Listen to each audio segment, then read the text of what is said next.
My name is Barbara Allen and welcome to Born to Win. Today we're going to be talking about another exciting topic, which is parenting. You know, there's no real manual of how to parent. To be honest, manuals have just started to come out now of how you can parent. But I'm going to go through very practical steps of how to parent effectively. Parenting is a thing that can make you feel quite guilty because you could be wondering, did I do it wrong? Have I done it wrong? Have I said the right thing? Am I doing the best I can for my children? That's why when parents then become grandparents, they're able to do it better because they have learned from their past mistakes and they then know what works well. One of the first points of parenting effectively is you need to show your children a lot of affection, a lot of hugs and a lot of kisses, and actually telling them that you love them. Very, very simple things. You may say, well, that's an automatic. But if you're coming from a traumatic upbringing where these things were never said to you as a child, it's very difficult to give these things to children, even when they are very young. So, affection. Give your children a lot of affection. Give them a lot of self-praise. If they've done something good at school or they've said something that's very appropriate, constant appraisal will put them in good stead. They say between the age of 0 to 5, some research says 0 to 7, that is where they are building their character. That is where they're bouncing off things what positive things that's been said to them. That's where their development starts. So that's the first point. The second point I'm going to talk to you about is boundaries. Every child needs boundaries. So when I say boundaries, there's a certain time they go to bed. They have chores in the house that they do. They're reassured that they're kept very safe in the house. They're reassured that you're not going to shout at them every time they have done something wrong. So it's about letting them understand the boundaries that's set with you and them. It gives them trust within you. It makes them feel very, very safe. It makes them feel secure in you. And once you give children boundaries, they are able to talk to you about things that have happened to them, things that they tend to confide in you because you have given them boundaries. So very, very important. Boundaries. They need to feel that they're able to come home and tell you things without you're going to shout at them or scream at things. If they drop things on the floor, they're at a certain age, they can clean it up. Having chores such as it's their job to put all the boxes in the recycle box. If you have another child, it's their job to put the plastic bottles in the recycling box. But give them chores. Give them chores that they do daily in the house, that they can feel as though they're part of the household, and it makes life clear to them. Point 3 is support. Children need support. Whatever their dreams are, whatever they're going to be doing in life, support them. Some girls, they may like wear makeup. It may be just a simple thing as play makeup. You don't know. That child may turn into be a makeup artist for film stars or celebrities, artists, whoever. But Support them in their hobbies, whatever their hobby may be. It could be very simple things. It may not mean anything to you. It may not even be academic, but it's their hobby. It could even be painting. It could even be just always wanting to ride their bike. You don't know where this is going to lead, but do not take it lightly. Don't treat it light. It's something that you need to keep on supporting them. Ask them what their hobby is. Encourage their hobby. Invest in their hobby. Talk to them about their hobby. Let them feel that you are really interested in their hobby. Go and do research in their hobby, but be interested in their hobby. The next point I'm going to touch on is be an example. Be an example to your children. You cannot tell them to stop shouting in the house and stop arguing with their brothers and sisters constantly when you're doing that with your partner, you're doing that with your friends. You cannot tell them that they mustn't do it. You have to be their model. You don't have to be perfect, but you have to be their model. If you say that you're going to do something with them, you have to carry that out. If you say you're going to take them pictures on Saturday, you need to take them pictures on the Saturday. Unless you have a valid reason that you can't, and you have to really give children a good explanation, because that also helps them to build trust in you, and it helps them to develop themselves that their word is their bond as they get older. So very, very, very careful about being that model for your children. Modeling is one of the most important things, because it's not about don't do this, don't do that, don't go over there, don't do all these things that I'm telling you to not do. If you are not able to demonstrate that, they will not listen to you. What does the Bible say? What does the Bible say about children? The Bible says train, train, train, and keep on training up a child in the way it should go, and he will not depart from it. So you do your training, but make sure you do your training. There are going to be so many things that is going to lead them astray, but that teaching they'll always remember that this is the way they should do things. So make sure that that groundwork is done. Make sure that you tell them the right thing. And if you don't understand the right thing, you refer back to the Bible. Back to the Bible, because it gives you a clear explanation of how you should live. The next point I'm going to mention is number 5, which is independence. Giving them pride. So that is about allowing them to do things, not being there telling them constantly what to do, allowing them the space. If they say they're going to go out, teenagers, and give them a time that they need to be back in the house. If they're not going to be back in the house at the time that you've given them, then maybe you then have to reprimand them. But it is still about allowing them independence to do things that they enjoy without you chaperoning them or being overprotective.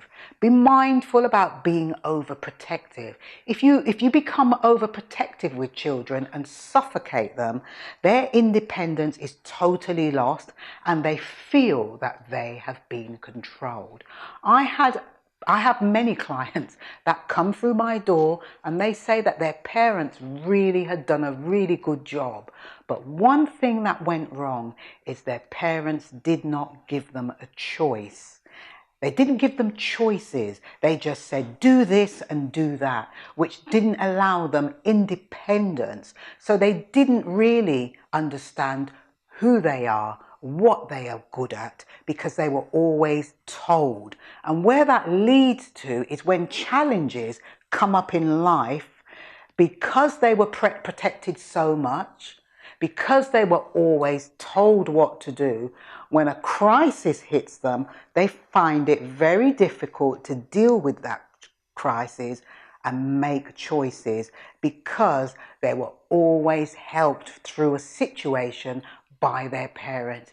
Be careful of how you help your children, what you do for them, and how you do it. For example, having lots of children in the house, siblings, let them work out their own tribulations. Brothers and sisters will always argue. That's part of their development. But the development actually allows them to go out into the world and deal with conflict. Me and my brothers we were always arguing. We always had disputes. But what that allowed me to do is be able to work out who I should be friends with and who I shouldn't be friends with. And it also helped me to work out conflict with my friends. So allow them independence. That gives them a sense of pride. The next point is point 6, your time. Very, very important to have your time. It's not just about bringing up children, being there for their beckon and call, constantly there, and always wanting to understand them. It's a good thing, but it's important that you have your own time, and your own time may be going to that sauna. It may be going to meet your friends for a cup of coffee or catch up time. It may be having that time out with your partner, having that time out with your husband without no children involved, but just you and him going to the cinema, making that extra and special time, because you need to feel valued. And if you're constantly looking after children without looking after yourself, it really shows on how you parent them. You may be quite ratty with them. You may be shouting at them for no really proper reason. It's just the fact that you are tired. You are tired and you're constantly absorbed with these children. So be very mindful in spending time with yourself. Enjoy yourself, because you are the most important person in this relationship when it comes to children, because they need you. They don't need no haggard, tired person that's not thinking about what they're saying. And when you are dealing with children, you've got to be very thoughtful of what you say to children, because they're very sensitive and they're very fragile, and they will hold you to every word that you say. So it's about not jumping on everything that they do wrong, not always having things the way you want it, but going to their little world and understanding what is their crisis. And in order for you to be able to do this, you need to be able to have that time. And having that time means having that time with yourself in order for you to understand yourself and have that time with your children. The next point we're going to be looking at is the final point, is number 7. Be mindful of past experience. I can't emphasize this so much. A lot of people, they have had traumatic upbringings. Not everyone, but a lot of people have had traumatic upbringings. They've been neglected, they've been traumatized, they may have been abused, lots of things. And that may be a thing that they carry through and bring on to their children. So be very mindful about your experience. Understand yourself. Understand the importance of parenting. If you do think that you have been through a lots of negativity, experience, traumatized, sexually abused, beaten, whatever it may be, once again, seek the professional help. Go to a counsellor. Talk to a counsellor about what you've been through, because you then may be inflicting this on your child without even realizing what has happened to you. It may just be something that's unconscious, that you're reliving what your parents had said to you. And be very mindful, because we only parent through how we've parented. So if you've always been shouted at, you may shout at your child. You may not shout at your child. You may never shout at them.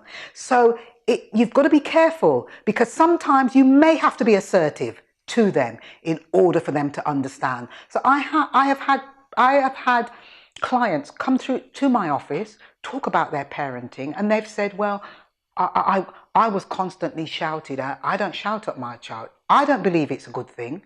They always, and people have said they don't hit their child. I don't think that's a good thing neither. There's argument today about it never harmed me. I don't believe in hitting, because for me, that's about your frustration that you're trying to get out of you. And that's the only way you can do it, by lashing out. I believe talking to a child in every way possible.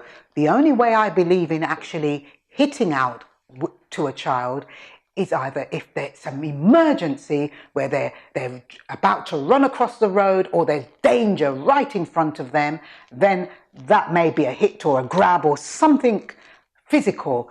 But I don't believe in hitting children. But everybody's different, and we need to be mindful of our own past experience and where that could lead to. And I suggest having challenges with parenting your children, once again, go and see a counsellor. They can talk to you about your own experience, because usually your own experience is something that obviously goes through to your children. That is something that's how you parent, and you could be just parenting through negative elements of what you've been through. So be very mindful. Seek counselling in order to help you with parenting if you are struggling with behaviour from your children, because it usually is really not about the child. It's usually about you and your challenges that you haven't dealt with. In conclusion, remember the 7 points that we spoke about today. The first point was hugs and kisses, telling your child from day one that you love them. Affection is very important.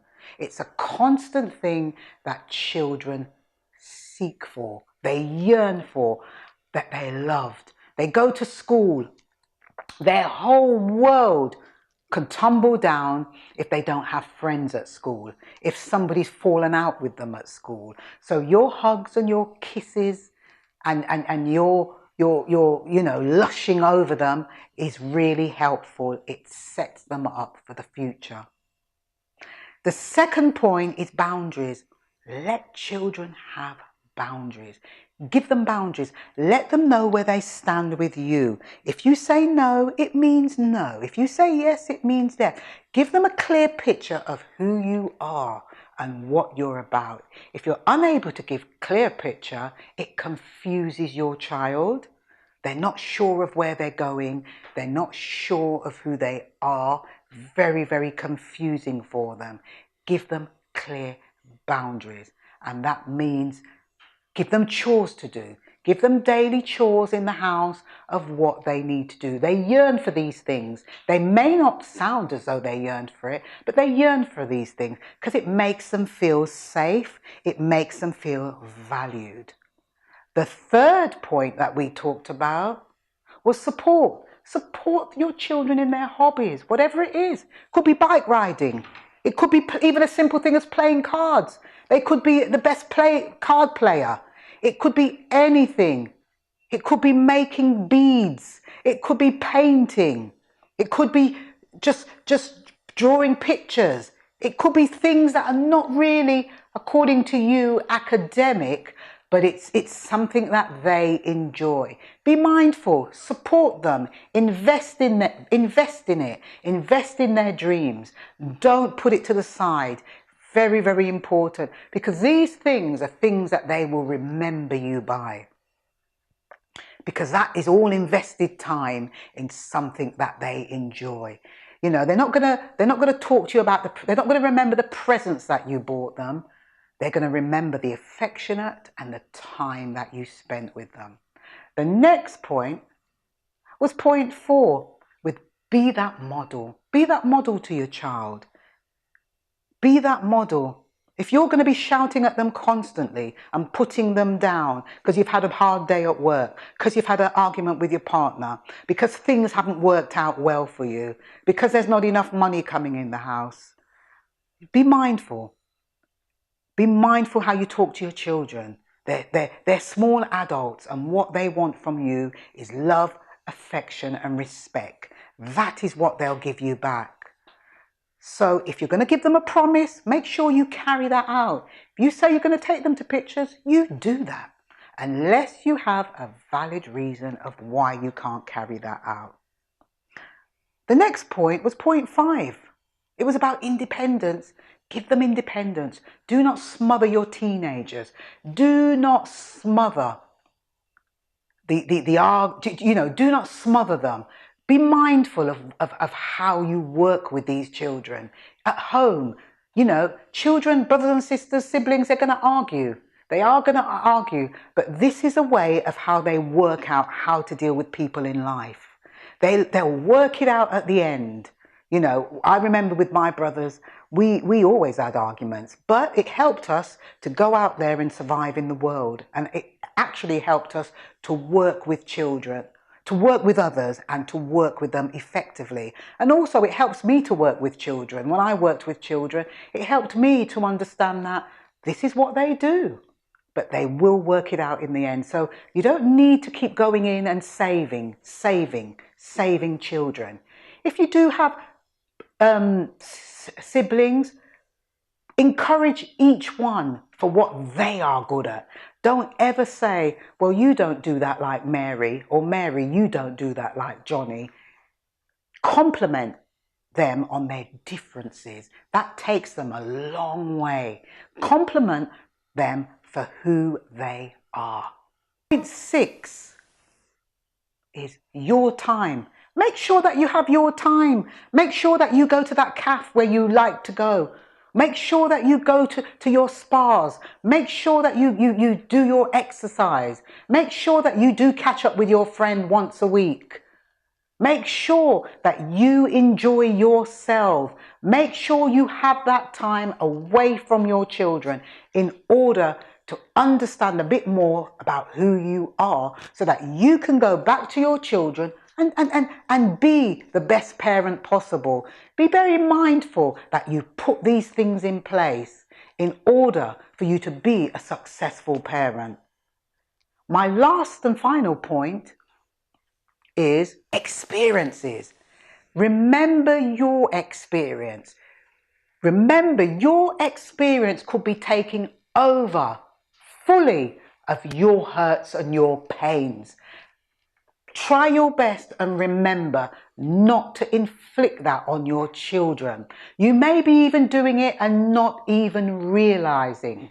Be very mindful. I had to be very careful of how I was parent. I had to go back and sit down with others, professionals, in order for them to talk to me about my own experience, and then have to work out that, I'm doing it my mother's way, or I'm overdoing it. So overcompensating or undercompensating. So be mindful, because at the end of the day, you do need a balance. So be very careful. If you are struggling and having challenges about parenting, go and seek counselling. Talk to a counsellor about how it should be done. Talk to a counsellor. They will, don't think as though you're lost, you don't know what you're doing. Talk to them. The answer's in you. They will give you guidelines of different ways of how to parent your children. I hope you've enjoyed what we've shared with you today. If you have any challenges and you need prayer or counselling, don't hesitate to call the number on the screen. There will be somebody only too happy to talk to you or pray with you about what you're going through. And remember, my name is Barbara Allen and you're watching Born to Win. See you next week.